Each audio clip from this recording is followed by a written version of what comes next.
Hello, dear friends. Today, within the Expert January Dialogues in Moscow, we continue discussing trends changing future and what governments, companies and people should do with that. And today, we have Professor Selina Neri here with us.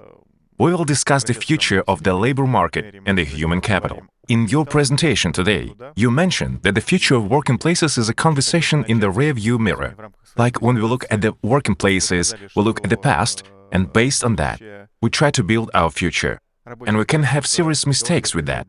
Can you elaborate on that a little bit? Yes, absolutely. I spoke about the rear view mirror conversation of the so-called future of work. It is a conversation that has been going on for quite some time, and it is one where we are not discovering anything new. It is it makes sensation every time that someone comes up with a new future of work report or jobs of the future report, and it's a conversation that goes between the job apocalypse, meaning jobs will disappear, particularly for young people, but not only, all the way into the future is fearless and is fantastic. So we are looking at, in that conversation, we are looking at the future of work as if the only things that are changing are skills and a little bit AI on top. And I used this morning the metaphor of a cake. If you take a cake and there is a bit of icing, of sugar on top, that's what that conversation is about, the sugar on top. It is not addressing the fundamental question, which is how is our system of work, the cake itself, changing? Because once we understand that, then we can start building the system of work we want in the future, which is very different than a rear view mirror talk. So, you are a famous expert in the world in understanding changes of the labor market, changing skills that people need. And one of your position is very important one, that you are heading the Academy of Future, Readiness in the United Arab Emirates. And I'd like to hear from you, what was the starting point for you? What point in your life was very important for you when you understood that it's very important to talk about this, and this is your purpose?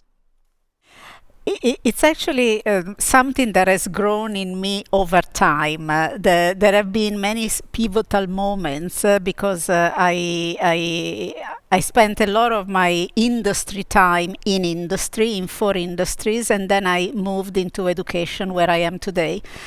I became the dean of a business school, an American business school in the United Arab Emirates, and my students were executives. And it was at that time that I started to understand that we were doing a disservice to these professionals who were coming back to school for an executive MBA at the time. And I started to see there's something missing and something wrong in this chain of education, professional education, and then eventually, labor market and a professional career. And that gave me the first ingredients, so to speak, of what became over 5 years the field of future readiness, which we champion from the United Arab Emirates. It's the human side of future readiness. There are several initiatives in the world, particularly in the West, about future readiness, but they only look at it from the perspective of digitalization. Is a company future ready in terms of digital or innovation, particularly IMD in Switzerland? And that's not the type of conversation and field I'm championing with my partners. We need to talk about how people will thrive in the new world of work. That is the conversation that needs to happen. And there are many things that research is beginning to help us with, and we run an ongoing program of research in future readiness, because we have to look at it holistically from the kids in school all the way to us getting into our 70s and 80s and still being engaged in work. And we need to do it in a way that respects national values and cultures, which are the glue that keeps us together in the disruptive world. And so that has been the journey that brought me into future readiness. Let's talk about how the labor market is changing now. In your work, you focus on 3 powers: technology, longevity, and looking for senses. Can you tell us more about that? how these separately and jointly influence the labor market and what happens there. Yes, the first force, technology, is the one that we hear about a lot. It receives a lot of attention, and it is a fundamental force in our society and in life. But it isn't the only one, because there are two things that are happening in the life of all of us humans. The first one is that if we want and we have a bit of help from above, we can live longer and healthier. That means we stretch our professional life, not only our physical and mental life, well into 100. That means we will stay engaged with work if we choose to longer. That means in the labor market, I will have people more or less across 6 or 7 generations. With very different backgrounds and aspirations and what they expect from life. People who can actually help younger generations to come to grip with the new world of work. So longevity is one. The third one is the human quest for purpose. This isn't new. We have been searching for purpose since 3,000 or 4,000 years. But across generations, this is not only for Gen Z. I mean, I am a Gen X, I search for meaning. We want to do work that has an impact and brings meaning into our life. Look at how many hours a day or a night, every night we dedicate to our work. It's a fundamental part of our human identity. It's not just a place I go to or an organization I work with for financial means. So we are increasingly looking for purpose. Why am I here, and what is my contribution, my impact in the system? And the Great Resignation, which is this phenomenon that we have been seeing and we continue to see across the world, where people are leaving well-paid jobs because there is no alignment between their values or their purpose and what the employer or the role entails. These three are forces that are reshaping the system of work. Organizations and companies no longer can avoid thinking about how am I going to attract and retain people who are living longer, who want purpose, meaning into what they do, and might work for multiple employers at the same time in the famous portfolio choices, portfolio careers, and not only in my age group, but even much younger than me. So that is why these three forces, we need to discuss them, we need to talk about them. And in the book I am writing, and I was mentioning earlier on that I'm writing a book in this field that will be published in Russian language by MIF in September, October of this year. I elaborate what is the mechanism that is changing because of these three forces coming together. With big pleasure, we will expect your book, and it will be really interesting to source a lot of interesting ideas from your book, also from public authorities and from other institutions if we continue the topic of the structural labor market. So, look, historically, the progress in technologies is what is with us for many years, and we saw some jobs were replaced by others with the coming up of new technologies. It's a continuous changing of the technological lifestyle. It's inherent for the population. So what's the specifics?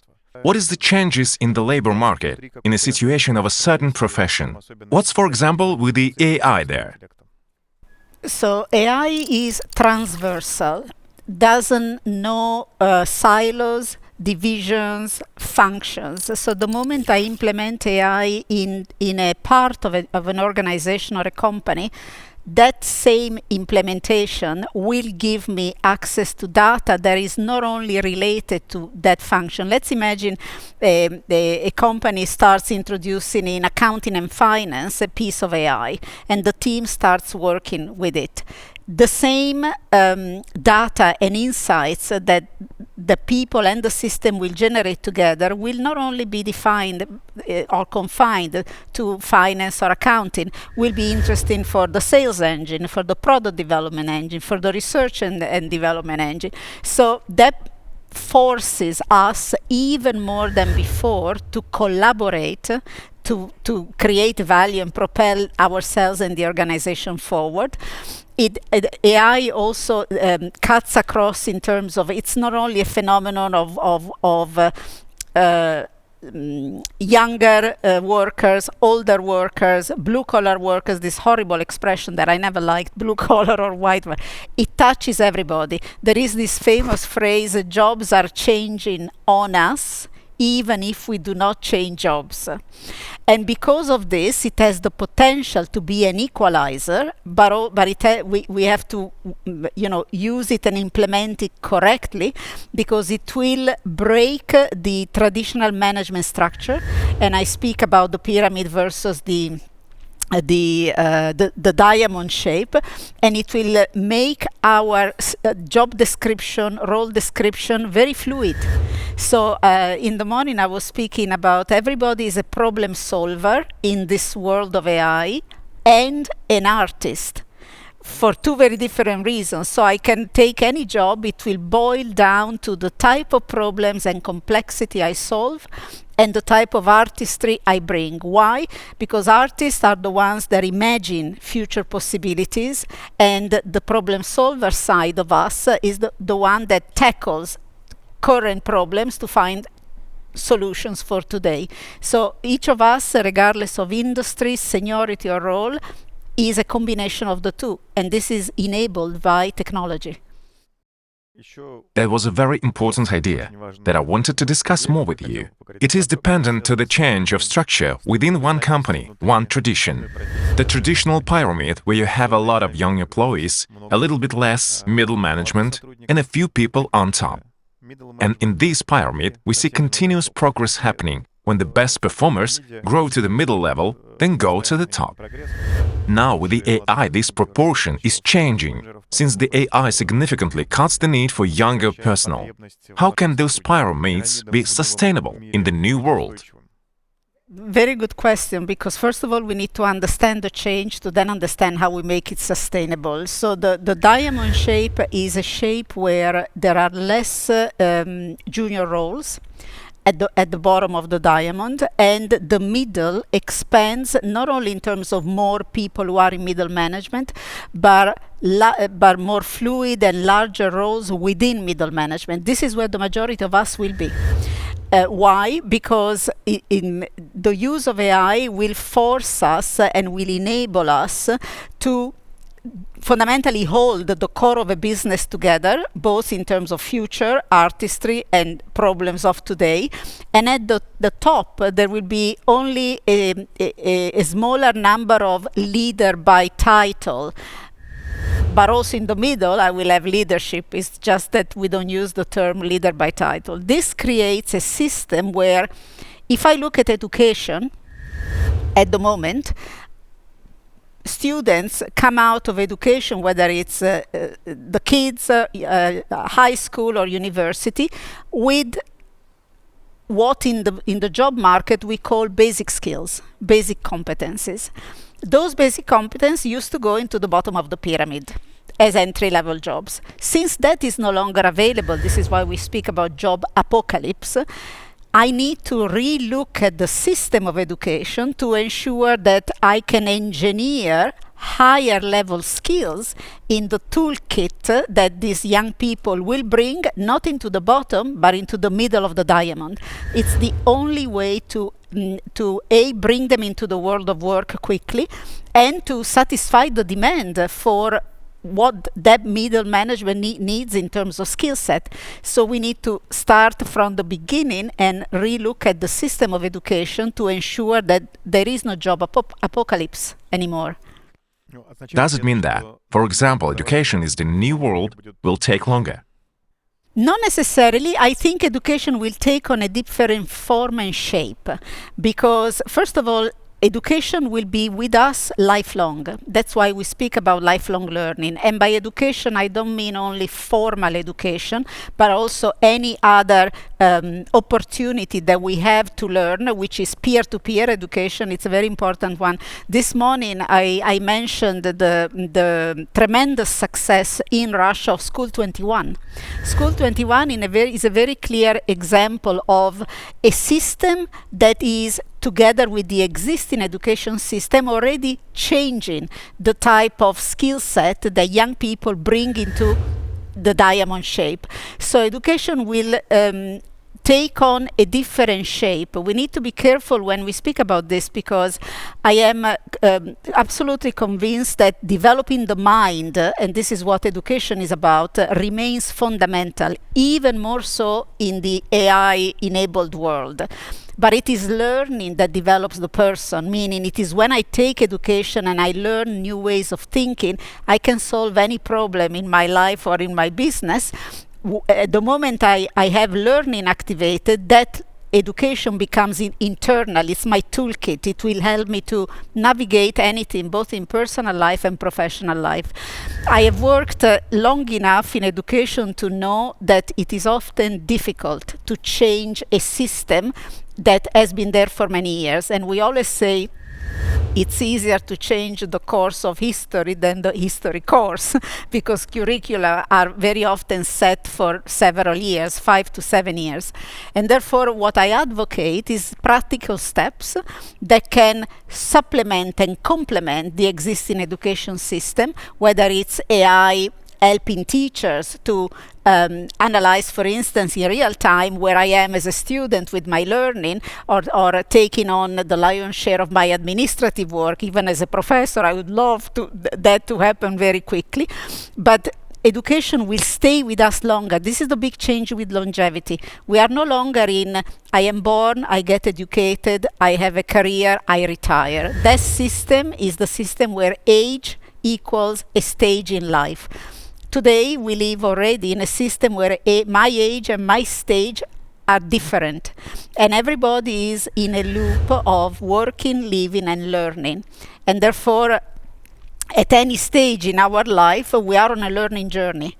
So someone who has worked a very long time in an industry and top of their game has still learning to do, like all of us, because the system around us is completely and disruptively changing. And there are many opportunities in that, not only challenges. Well, you spoke about changes and you mentioned the pyramid. So coming to the diamond, and before that you spoke about changes in people. People are becoming more like problem solvers and artists. What does all of this mean for just a regular person somewhere in a company 30, 35-ish years old, so that he wouldn't feel left out? It means actually that my value, my professional value in business or in the company exponentially increases. Because first of all, I am no longer only an expert in something because I've worked in a function, let's imagine finance, marketing, supply chain, logistics for some time. So where I come from professionally does not dictate anymore where I can go. And the fact that at the bottom we are all problem solvers and artists means that I can make a career shift even within the same organization by going from one function to another, because at the end of the day, I have anyway developed my mental agility to learn, and at the end of the day, I will be dealing with a different set of problems. So for example, someone who is a senior finance manager today, or a director of finance at 35 years old, doesn't mean that his or her next career move has to remain in finance. If they want so, and the opportunity is there, absolutely. But when we look at everybody is a problem solver and an artist, it means that I can go and work in quality management, logistics, corporate sales, corporate development, as long as I have the toolkit with me that allows me to solve the different problems of their functions. So in reality, this is very not only liberating, but it offers much more agility in our professional journey than just being in one particular lane when I can go across multiple. For an employer, this means that when I look at my talent pool, I should not be looking at people depending on which function they are or which job they have today. I should be looking at them from the perspective of where do I have the right type of problem-solving skills for the challenges I have on the table. Like moving cards around the table in a more fluid way, always respecting also what the person wishes to to do and what the business needs are, because they need to marry at some stage. Is my understanding correct that it's a good actually kind of advice for a 35 years old one? So experiment more, try dressing something. When you think outside the box and go beyond your comfort, then you'll be more popular in the future, right? Yes, yes, and it starts with us looking at ourselves differently. I mean, look at my story. I come from industry, 30 plus years in industry, technology, luxury, global travel. Then I worked on board of directors, and then I wanted to enter education, not as a student, but as a provider of education. At 49, I decided to do my doctorate. And that was me realizing that I need competencies in research, both producing research and understanding research. So I made this choice at an age that other people might think, well, at 49, but it completely changed my life because it gave me what I needed to be able to make an impact in education. So my advice would be work on, first of all, a longer term path, because we're going to stay employed in terms of engage with work longer, and don't think that where you come from in terms of education or in terms of professional journey is where you need to stay, because there are many more opportunities, but we are all lifelong learners. I see. Now one level down. Very important role belongs to basic education. So two things I wanted to cover. Skills that we need to arm our children with. And the second part, AI's effect and impact. Let's start with skills. What do you think is more important for general education? So I am often asked, do I need to specialize or do I need to be a generalist? And the answer is we need both. So skills that we need from a very young age are fundamentally, everything is a human skill. I don't buy the distinction soft skills and hard skills, because these are skills of human beings. So they're all human skills. We need to teach our kids and our youth ways of thinking. This is very important, because lateral thinking, that I'm able to see around the problem or a situation. Peripheral thinking, that I can see things that the eye cannot see. Thinking in a systemic way, I understand the impact of something I do in one situation, and beyond that. These, we begin to learn them when we are in school. We need to learn them when we are in school. Then empathy, which is very important, because collaboration is one of the big things that AI is that we have to value with AI. Empathizing with someone else's point of view, as opposed to having an argument, is very important in business, and is very important to also build a society that is cohesive. Being able to entertain your point of view without necessarily being in agreement is a learned behavior. But also creativity, imagination, being able to imagine the type of future we want to have, what this school could become, what this business could become, and critical thinking. Why? Because in this world, with the amount of information that we have available, we need to be critical, we need to question everything. Otherwise, we will become very passive and believe in the loudest voice. So critical thinking is important, and we start when we are very young developing it. And then I have a set of competencies that will become more specific. For instance, everybody should be able to work with data and analyze data, for instance. This is no longer a special skill.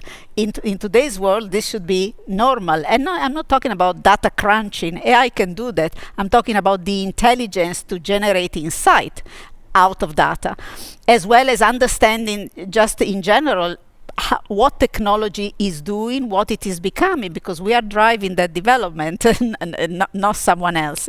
So these are skills. Think about, for instance, working across cultures.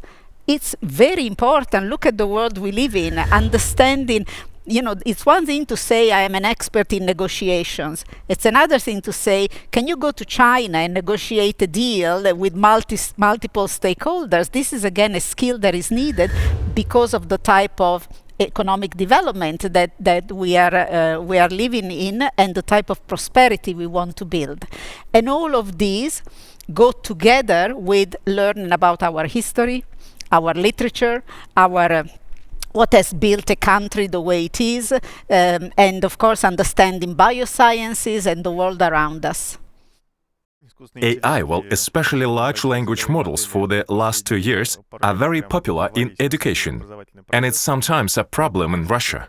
And homework doesn't make much sense. A child may come home, open a textbook, look at homework, take a picture on a smartphone, and that's it. And you can get a solution. And all you have to do is copy and paste in your pad, for example. Or take the labor market. The interviews that are being conducted are impossible to be done remotely because AI may be used. And in real life, AI can tell you what is the right answer to this or that question. So it's a completely different level of knowledge. And why may not have this knowledge? It's AI. So what do we do with this negative impact of AI? So I'm personally very worried about this, and I was reading recently a research report that scared me. I read humanity has reached intelligence peak and we are declining, meaning we are becoming so dependent on AI that we no longer have to develop the skills ourselves. Now, you and I have developed certain skills because at the time we didn't have these tools, but our children today have them. So where is the skill development coming from, right? So I think it is important to frame the conversation in the following way. Using AI as a passive way of cheating on my homework or cheating on whatever report my employer is asking me is not going to elevate us. We have to make sure that we find time and space for young people, kids, as well as us adults to continue to work on this skill set. Because the more we use AI, the more lazy we become. And this is a very dangerous thing. We should be on top of AI, using, developing, and adopting the information that AI is giving us, as opposed to believing that I need to do bare minimum and AI will do the same. When I was the dean of the business school, AI just came into education, and the big conversation among all the large business schools of the world was, do I allow AI in the classroom or in exams or not? And I said, this is the wrong conversation. We are training people who will need to use AI at work, right? But that doesn't mean that their learning has to be done by AI. Learning with AI and learning only thanks to AI are two very different things. So for me, I welcome in education the introduction of AI for certain things, like relieving teachers of administrative and grading sort of the bulk of it, for personalizing learning, because at the moment the curricula is a conveyor belt. You have a group of students moving together through something. If I don't understand something or I need more time, exam time comes and everybody needs to move at the same time. AI can help me to personalize the learning experience, because we are all different, we all learn differently. But I still need teachers and professors and faculty and mentors and coaches to accompany me through the journey, also because those relationships typically form the bedrock of our life. I mean, some of the teachers I had when I was 6 years old are people who changed my life forever, for the best, with or without AI. So I am in favor of using intelligently AI in education. I am not in favor of people depending on it for not doing the homework. Homework is something we will no longer need in the future, because it's peer-to-peer learning what makes young people and us also adults learn. So even that system we need to revisit. Well, you said that there is a positive effect of AI use. And in education, for example, it allows us to faster switch to individual, custom-made programs and focus on weaknesses. And this is a great help for the teacher too. So you can do more targeted programs. It's going to be a more personalized approach, and you can size the potential. So would you agree with this kind of definition? And if you agree, then what needs to be done to transform education system in this way, to turn into something new, faster? I do agree, and I think what needs to be done is, for instance, something very simple. If we introduce AI and prompting as a skill set, right, in a curriculum or in a class or in a school, it shouldn't be standalone. It should be in the history course, in the geography course, in the mathematics course, in the foreign language course, because we are training the competence of being able to question, prompt, and make my own decisions with what AI helps me to generate. So it should not be the new curricula that comes on top of everything else as a standalone. Just like in companies, in business, AI, it's not an IT transformation program. It's a cultural transformation. And companies that are successful in using AI treat it as a cultural transformation that cuts across everything. If a company runs AI implementation, through an IT group and it remains at that, I doubt that they will be very successful with what they do. So in terms of the school system, I do believe that what can be done is, for instance, and many countries, especially in BRICS Plus, are beginning to do this, introducing AI ethics and AI prompting as a subject that becomes a skill in each class, regardless of the subject, so that young people and kids begin to play with it, question it, see when there are problems and hallucination, and become critical about what they see, because it is a tool at the end of the day, in a toolkit of a human being that is growing, over time. And that can be done very practically, because there's no need to transform the whole education system at once. Many countries don't even have the budget to be able to do that. But it allows us to start implementing several projects, can be in a school, in a city, in a village, in a region, and start moving with it. Because then over time we will be also able to change the bigger picture, the curriculum, the system that at times has been with us for many years and clearly isn't as agile as we would like it to be. Well, in response to one of my questions just now, you've touched upon something very important. You mentioned peak of education for the humankind, peak of intelligence.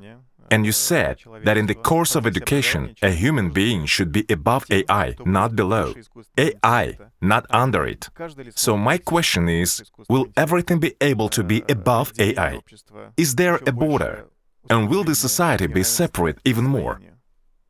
It's a very important question, and there is a risk, because this peak, intelligence peak that I was talking about before from this study really scared me, because it indicates that as a society we are becoming dependent. We are becoming dependent on AI. So I think, for instance, take a very brief example. Reading is a skill, is a competence. Most young people don't read anymore. Why? Because it's much easier to consume information in different ways. And I am not advocating that everybody should pick up a book and read, because some people prefer to listen to a podcast or watch a vlogcast, and that is learning as well. But there are certain basic human competencies of the mind, like critical thinking, like reading, etc., that enable us to stay on top of AI. Why? Because we form a general culture. We form our toolkit of human beings regardless of the career choices we make in the future, or etc.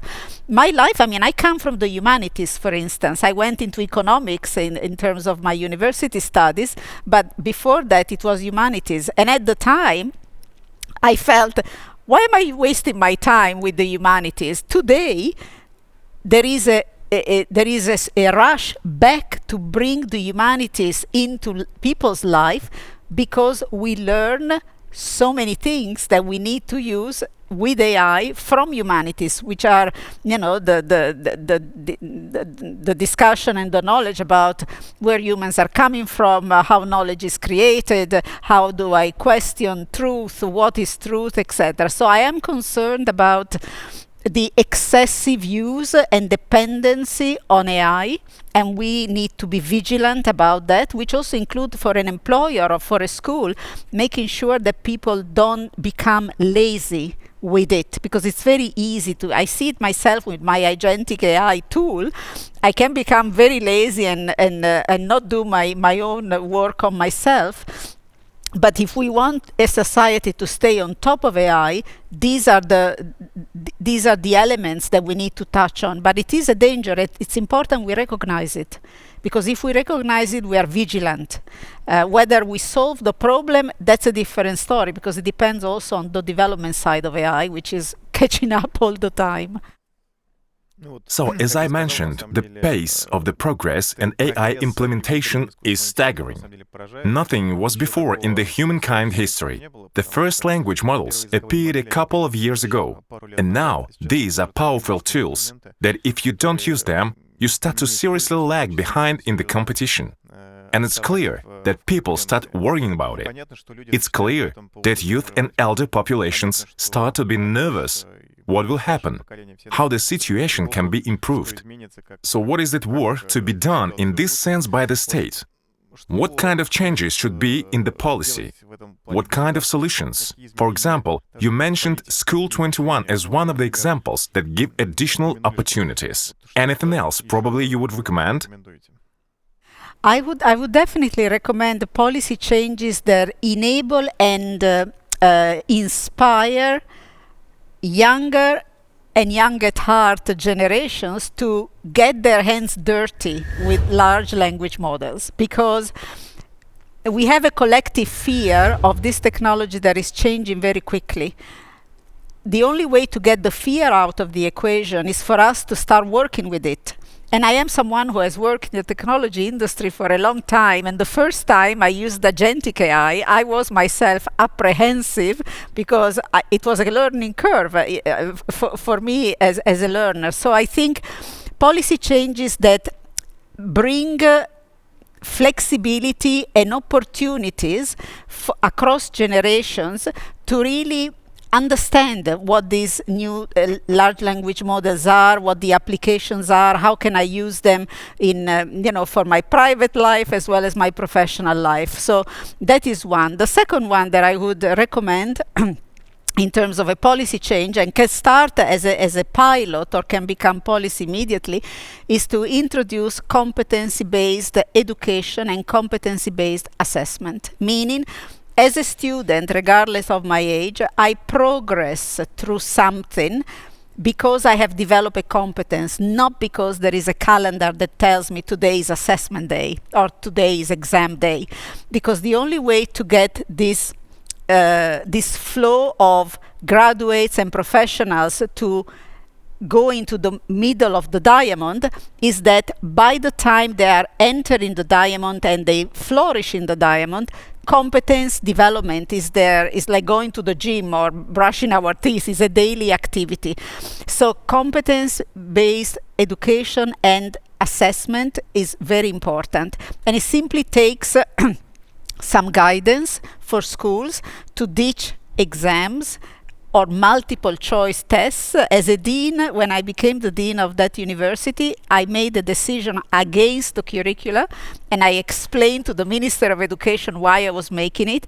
I said, life isn't a multiple choice and isn't an exam. Students need to get their hands and their heads dirty with real problems, in our case, business problems, and be able to make decisions with us when they have learned the competence. That is much more important than an exam or an assessment. And then I would also, that's my third recommendation, policy-wise, I would introduce future readiness as a philosophy, as an approach to look at our own human development and the development of those in terms of teams or classrooms, etc. Because I do believe that future readiness is the key for us to elevate the human side of this equation of humans working with machines. And this, your core term, future readiness. What can pump it up in a stronger way? For sure not skills, innovation of a new process or getting in crisis situation and finding the way out. When you have to in a limited time, you have to rethink something and find a way out. Future readiness is a learned behavior, like innovation, like leadership, etc. And it is about making people thrive in the new world of work. So it takes different forms. It takes the form of human development. It takes the form of people who are resilient and can work and live in a resilient way in a time of crisis or hardship. It takes the form of generations of people and talent that are propelling themselves and the business forward, and this is the part of imagination. So it's a very holistic way to look at a human and the value of a human beyond competencies, because we look at motivation, we look at influence, we look at a different way of looking at potential. We look at inquisitiveness, for instance. Can someone ask the right question at the right time? Because with information available everywhere, it isn't about having the answers anymore. It's about knowing when to ask which questions. And this is something that today is not necessarily part of the talent management toolkit that we use. And that's why it is a toolkit that is no longer suited for the human development we need for a new wave of growth. And probably the final topic that I like to touch upon, how universities and higher education should change with all that. Do we agree with the message that universities should stop selling promises of employment, and the new product of them should be the ability to change the trajectory of their graduates? So the promise of employment is a difficult one, because at the end of the day, so many universities for so many years have tried to come closer to industry. Some successfully done so. I mean, School 21 is very successful in doing this because there is a system around it. So I think universities should not sell a promise, but should equip students with the set of future readiness enablers that will help them immediately enter the job market, and enter the job market from the doors they want to, right? So that is important. I also think that it is important to remember the promise of employment. Employment is changing anyway, and many of the graduates of today don't want full-time employment. They want to have their gigs, their startups, they want to be investors, they want to be content creators. So maybe we need to help them develop portfolios, because that is very much where we are going. And my final question today, we discussed a very important topic, but if you could give one thought that would be willing to be heard by politicians, company managers, and simple people, one message, what message would you communicate? My message would be, if you explore, develop, and deploy what makes you, your team, your people thrive in the new world of work by using the framework of future readiness, your capacity to propel yourself, your company, your country forward will increase exponentially. That's my message. Thank you very much. That's clear. I was really glad to have this conversation with you today. And I think the topic of education and the way we use the opportunities that new technologies give us in terms of the development of our kids, development of our careers, is really one of the key topics. And for those states who will be able to fine-tune this new infrastructure will take the lead in the modern world. Thank you very much for a very interesting interview. It has been a pleasure. Thank you. Thank you.